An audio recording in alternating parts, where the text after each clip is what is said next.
ever read the book of Songs of Solomon?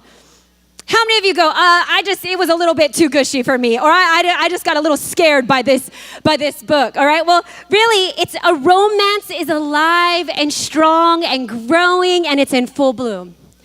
In the verse right before verse 15, it says, let me see your face. Let me hear your voice, for your voice is sweet and your face is lovely. Okay, it's getting gushy. It's super gushy. And it kind of reminds me of my kids. See, my husband and I, we love to hug and we love to kiss, and we don't care because we got a license to do so, okay? Right? And my kids are like, ew, mom, ew, dad. And they always try to get between us, and we say, hey, this is good. Be happy that your parents are in love and we want to be together, right?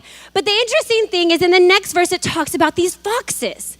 So these lovers are talking to each other and said, catch these foxes, these little foxes that would spoil the vine.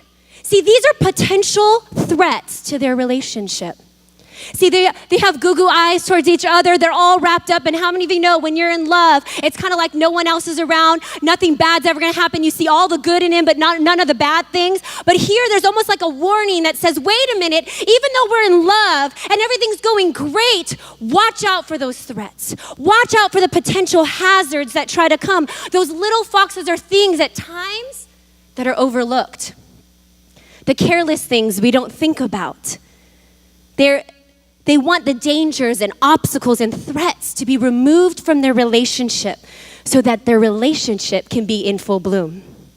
See, in the same way, it's like us and our relationship with God. See, Songs of Solomon, it might be this amazing picture of lovers and of one that loves each other, but truly it's a reflection of how our love relationship should be with the Lord. It should be intimate. It should be passionate. It should be amazing. Come on. You shouldn't come to church going, oh, here I have to go again. I'm excited. When I get to worship, I love to worship. And I don't care who's around me. I want to worship because I'm in love with God.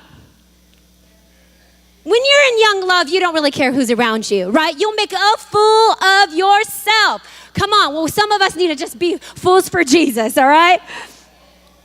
But here we have to see something. In the last part of the verse, it talked about the grapevines are blossoming.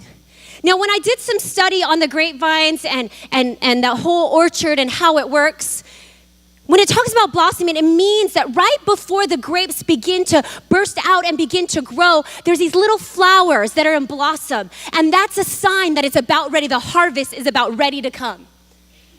And this is the tricky point, is at that stage, it is the most vulnerable. It is the place that you have to take greatest care, because if it's damaged or if it's tampered with, you can lose the whole harvest.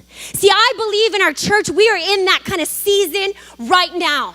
We are in a season of breakthrough, of blooming and blossoming, where things are about ready to come forth that we've been praying for, that we've sowed the seed, we've watered it, we've dealt with our roots, we let God prune us. But guess what? If we're not careful, if we're careless, we'll allow the little foxes to spoil the vine.